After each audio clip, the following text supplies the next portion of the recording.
gift to future generations. May we remain in the holy company of the Blessed Virgin Mary, the apostles and all the saints. May their example and presence inspire us with patient confidence in the work of your grace. We ask this of you who live and reign with the Father in the unity of the Holy Spirit, one God forever and ever. Amen. Just a couple of preliminary comments, rather. We're approaching this whole discernment from a position of strength for our parish for several reasons. The scenarios we'll be discussing tonight were put together before we got the results of the facility reports, which means, was it 2 months ago? At least. 3 teams came out to analyze all 5 parishes, all the buildings, the property, the inside, the outside, to measure everything off, and then to tell us exactly the condition of each of our plants and what in the future will need to be done. And it's over a 5-year plan with specifically how much those things will cost. We're the only one of the 5 churches that the overall appraisal was better than the average. And that was all spelled out in detail. We're the parish of the 5 for which there's the least amount of money that's going to be required to straighten things out. And that also includes adding air conditioning to this building. So it isn't all about fixing up, it's about improvement. Also, we're a shrine. So this cardinal designated only this church as a shrine of All Saints just 5 years ago, November 1st. So it's canonically established. And you'll notice on your page that it's been recommended that in any of the scenarios that whatever is come up with, in our case, we lost the St. Joseph Table auction, which was one of the big ones. We have had one raffle and we'll try to have another. Everyone has generously responded during this time. Anyone using envelopes, those envelopes are coming in, and that never stopped. People are dropping them in the mailbox, and we're deeply grateful. But a lot of the loose change and the dollars that used to go into the collection, we don't see them. And so the end result is about 40% less. We're okay so far, but we don't know how long COVID is going to go on. Now, what we have, some of you know, is a cushion called the endowment. About 2 years before I got here, 20 years ago, Art Luce and his wife passed away, and half of their wealth went to the Methodist Church and to our parish. And until recently, that endowment, which was put away as an endowment, accumulated up to $1 million. Now, because of COVID, we lost 100,000 of that million. But the rest of that is still there. And it's a cushion. We're the only parish of the 5 that has that cushion. We have never had to tap into it. What we've been able to do is use the interest. We used it to put these stained glass windows in. We used it for a number of other expenses, but the endowment has been left alone, and it's still there. So financially, we're okay at the moment, and we'll be able to move along for a while. But again, we don't know how long COVID is going to be, what effect that will have on Christmas. It will surely have an effect. We haven't figured out what to do with Christmas yet. We're thinking about it. Anyway, those are some things to consider. When we're looking at the scenarios, all our children were going to St. John Brebeuf at the time. Because west of Waukegan, people are going to St. Martha's, they're going to St. Isaac Joe, they're going to St. John Brebeuf and other places. But I said, why should the parish be separated that way in Morton Grove? So Bishop Conway said, we don't usually do that, but he said, you're right, it makes sense. So for these 20 years, we've been looking west and working more with this side of the deanery, and we've been connected with St. Isaac's and St. John's. And St. Isaac's and we, as you know, have worked through collaboration for a number of years. So I just mentioned that as background when we're discussing the scenarios. And the other thing is, it's just useful to be aware that the ecclesiologies, or let's say the manner of doing church, are not exactly the same in every parish. And especially, for example, St. Lambert's has a Latin Mass once a month. At the 7 o'clock Mass once a month, the pastor says Mass facing the wall. Well, that's okay. That's not saying it's a bad thing. But it's not a style we're accustomed to right here. And to kind of put all that together, and there isn't that in St. Peter's, but there's a manner of doing church that is a little closer to St. Lambert's. And again, it's not that any one way of doing church is bad or good. They're all good. We're worshiping the Lord in our Catholic ways. But it's a different kind of approach. So I just mentioned that as background. I think you'll pick up more as you listen to Lori to do a presentation, and you'll be able to look at a comparison of the facility. So that you can actually see how the geography works. What our goal is for tonight is to get your feedback. So we want you to really sit and ponder some of the groupings with some of the information that we're giving you. You know, how many parishioners, and it's all based on October count. So we talked about October count before. Every parish in the Archdiocese has to keep track of everyone at every Mass for the first 4 Sundays in October. All of that data is sent down to the Archdiocese of Chicago, and every parish is evaluated based on their October count. So we'll be starting that. This is our first weekend in October.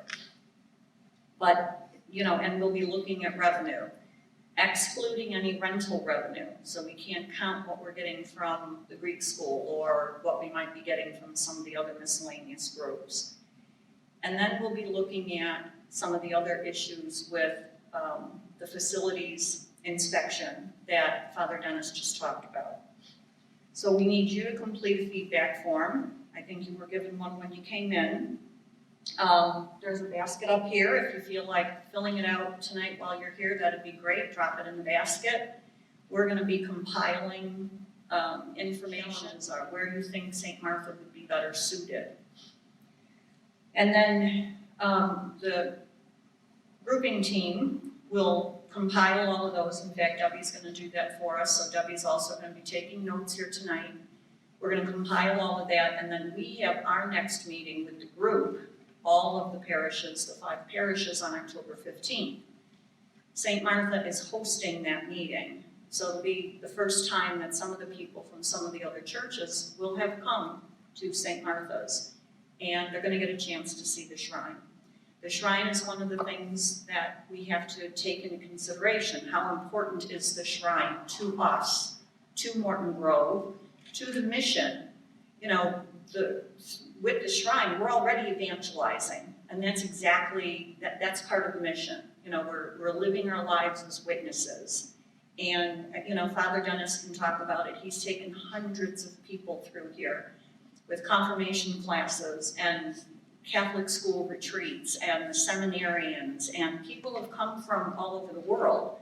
So we're already sharing our faith. I mean, that's one of the things that the shrine's important for. So we'll give you, again, please don't take any pictures or video recordings because we're already doing that, and we will put it up on the web again so other people who have not come tonight will be able to see them. And once again, if you don't recognize faces in here, that might be the media that might have decided to come and crash our meeting tonight, point them out so we can throw them out. So we want you guys to feel comfortable. This is our family meeting. We're gonna, as we go through the scenarios, we're gonna give everybody some time to jump up. I'm gonna move the microphone back to the middle again, and just take a few minutes, think about what you want to say, and get up and let us know how you feel. You did prayer. Okay, so why are we here? We are called. Where we were. So we talked about this again last time. Over the last 50 or 60 years in the Archdiocese of Chicago, culture was more Christian, open to faith, and enabled people to live out their faith and recognize religion as an avenue for spiritual life. We talked about it last time, 50 years ago or 40 years ago or 30 years ago, when you introduced yourself to somebody, it was, oh, I'm from St. Martha. And everybody kind of knew where you lived and how you lived your life. It was our community. The culture today is more secular. people live out, it dissuades people from living out their faith. And the Archdiocese has decreased 27% in 20 years. So we went from 600,000 people going to Mass every weekend down to 300,000 people, and it varies. And we've all talked about how faith has even fallen apart in our families. Kids grow up, they leave, they don't come back. Across the United States, 2 in 5 children baptized are not confirmed. So parents are getting their kids baptized, and maybe they're hanging around someplace to make First Communion, but they're not even making confirmation. So we're losing the kids way early in life. 85% of children confirmed stop practicing their faith by age 21. So again, in order for us to survive, we have to find a way to connect that gap, to close that gap. What do we need to do to bring the kids back? Alice? Is that in the country or is that in this archdiocese? The Archdiocese. Yeah, these are all talking about the Archdiocese of Chicago. But anecdotally, we've heard that from everybody we talk to, and it's not just Catholic. Father Dennis has had conversations with the Muslims, and the Muslims are saying the same thing, and the Jews are saying the same thing, and the Lutherans are saying the same thing. It's just a secular society, and the way everybody is just kind of falling. So that's another thing. So our response, we're called by Christ to make disciples. We are all disciples. You are disciples. You care. You're here. You love. You support St. Martha in so many ways. You are St. Martha disciples. We have to make more. Building communities. We're a parish community. We're a part of the Morton Grove community. We are an extended family. So, we're already living that life, but how do we make it more real, more recognized? And then inspiring witnesses, just living God's plan. How do we encourage other people to be good and to do good? The Renew My Church journey is spiritual and structural. So how do we rekindle that spiritual love? And how do we ensure that the parishes in the future have the resources to support the mission? So you're going to hear those 2 words all the time. So think about spiritual renewal and structural renewal. The proposed scenarios were developed accounting for data such as demographics, mass attendance, financial, and facility conditions. The scenarios reflect input from Archdiocese staff, and we've had some questions tonight. These 5 scenarios were initially created by the Archdiocese. They were vetted with the pastors. They have been vetted now with the leadership teams, and now we're bringing them to you. Yeah. There's a minimum of 800 parishioners. So again, the October count. Our October count has been over 1,000 for the past 20 years. So St. Martha's October count has been stable over the last 20 years. Operating revenue, excluding lease income, of $750,000 to support ministry and operations. School enrollment doesn't apply to us, except St. John Brebeuf is part of our grouping, and we have to consider, what do we do or how do we help St. John Brebeuf? They don't have 240 at the moment, and lots of Catholic schools are struggling right now because of COVID. So, if we're going to be in a grouping with, or if we're going to be grouped with St. John Brebeuf, we have to think about how we help them. They're going to be looking for increased enrollment. The other 4 parishes have no schools. So our kids, we already have kids that are going to St. John Brebeuf, and we are subsidizing. We have a couple of kids. We have 1 child over at St. Mary of the Woods. St. Isaac Jogues is sending their kids to St. John Brebeuf. St. Peter's closed, and some of their kids are going over to St. Paul of the Cross and St. John Brebeuf. So there's not a whole lot that we can do to influence their enrollment, except for as new families come in, if they're looking for Catholic schools, we would encourage them to go take a look at St. John Brebeuf. Capital repairs and investments must be affordable and prudent. We have a slide in a few minutes we'll look at where we have some totals. So we ask you to all consider the challenges, the benefits and the challenges. So 2 words as we go into the scenarios. First word is parish. Tonight we're going to be talking only about parishes. So in the parish equals the people, the community, the organization. So we're going to be talking about the 5 parishes, irregardless of what the buildings are. So it's just the parishes. We haven't yet gotten into the whole idea of church and where church might be. So the churches are the buildings.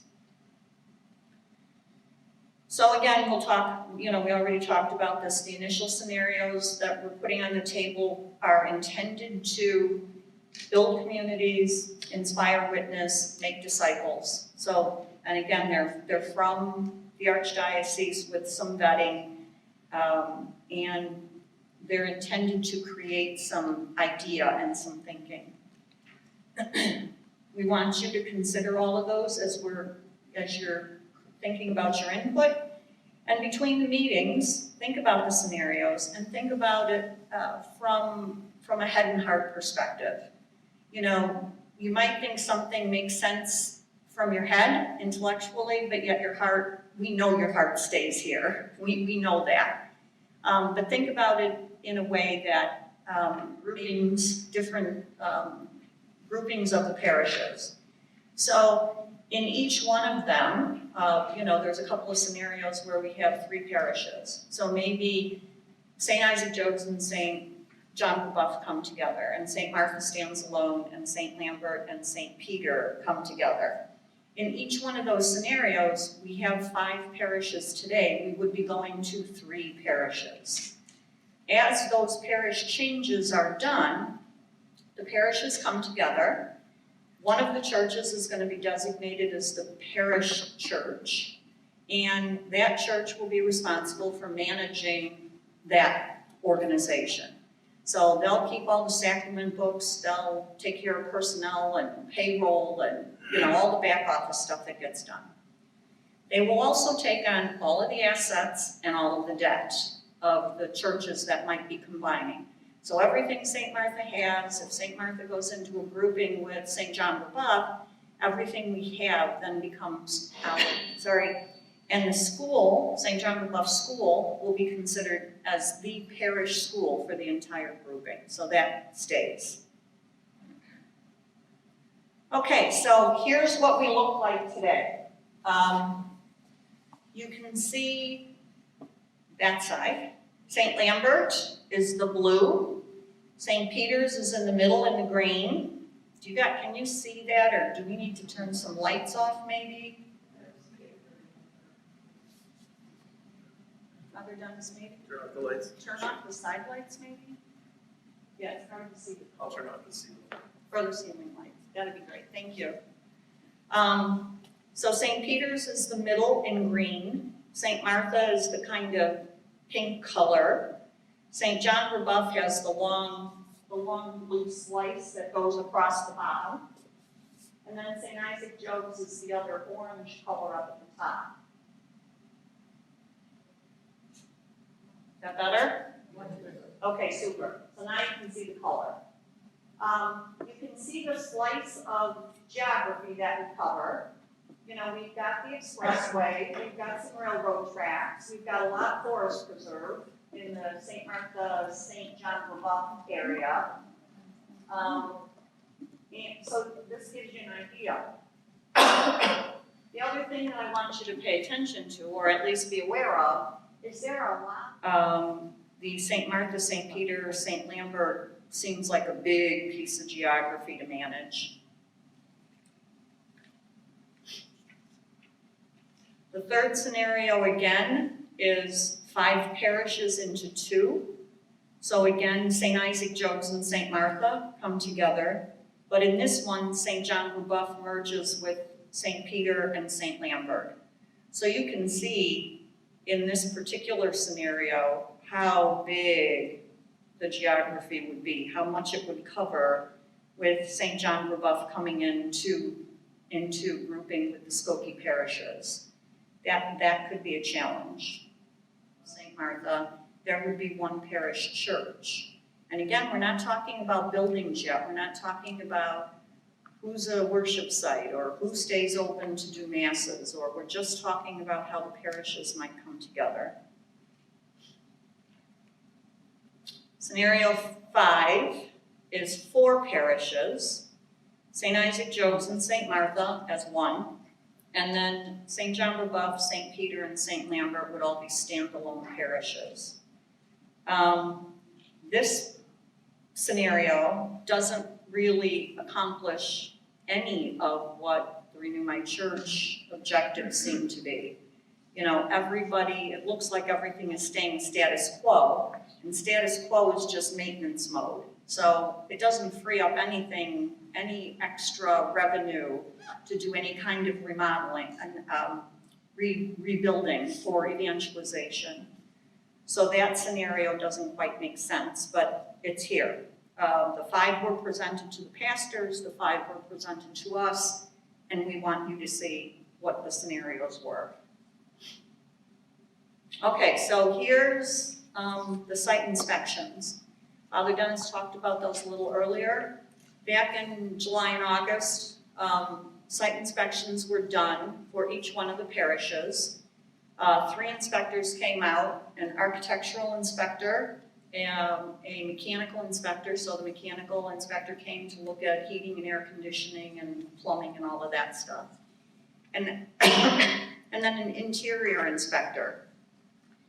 They compiled reports, they did pictures, they wrote reports. It's been a very long process trying to get everything from the firm, but $602,000, almost $603,000 worth of work that needs to be done, of which $180,000 is putting air conditioning and upgraded electrical power here in the big church. So they're adding that in there, saying that it's something that we would likely consider in the new scenario. St. Peter has $1.4 million in work that needs to be done, and you can see that, you know, the numbers are pretty spread out, with the exception of, they're saying 2020, but it's obviously not going to happen in 2020. But to the tune of, you know, $450,000 worth of work that needs to be done pretty quick. St. Lambert's is $726,800. Again, they've got some work that needs to be done soon. So $300,000 in, let's say, 2021 now, because we're at the end of 2020. St. John Brebeuf has almost $1.5 million, a little over $1.5 million. They have quite a bit of work that will need to be done pretty quick. And most of that is the windows in the big church. They've been having lots and lots and lots of trouble with the windows in the big church. St. Isaac Jogues has $1,231,000 in renovation costs, and most of that, $800,000 of it, is removing and replacing the flat roofs on the school. The flat roofs on the school are in bad shape. See from looking at this that, you know, St. Martha is in a pretty strong position from a facilities perspective in terms of the work that would need to be done to keep the campus safe and usable for the next 7 years. Yes, ma'am. So in the matter of my vision, I don't see anything on the St. Isaac Jogues. No, something's not wrong with your vision, Alice. I did the numbers, I put them in here, but I think I'm using an old copy of this presentation because I did it today, but it's not in here. But you know, Okay, sorry, but again, it's $1,231,900. And I can certainly give everybody the breakdown. It's $163,000 the first year, and then $3,700 the second, $587,000 the third. You know, so, but all total, it's a little over $1.2 million. for St. Isaac Jogues. So, take a minute. The handouts, the scenario handouts that we gave you on the back side of it, it gives you some information about the October count and what's been happening with it. So what are your initial reactions to the first 5?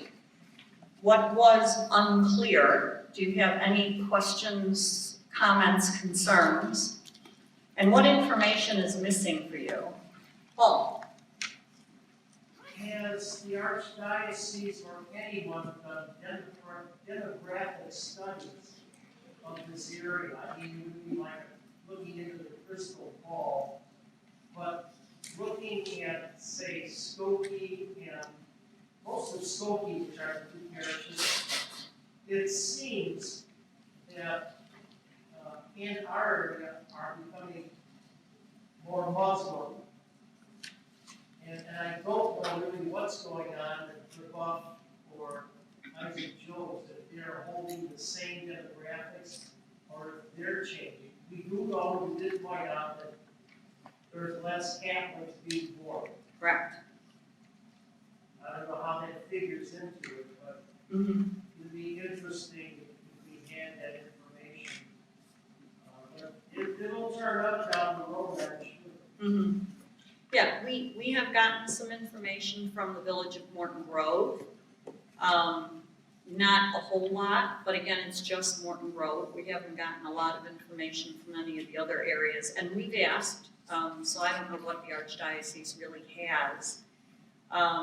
But in Morton Grove, I think the last thing I saw is 40% of the people in Morton Grove were not born here. So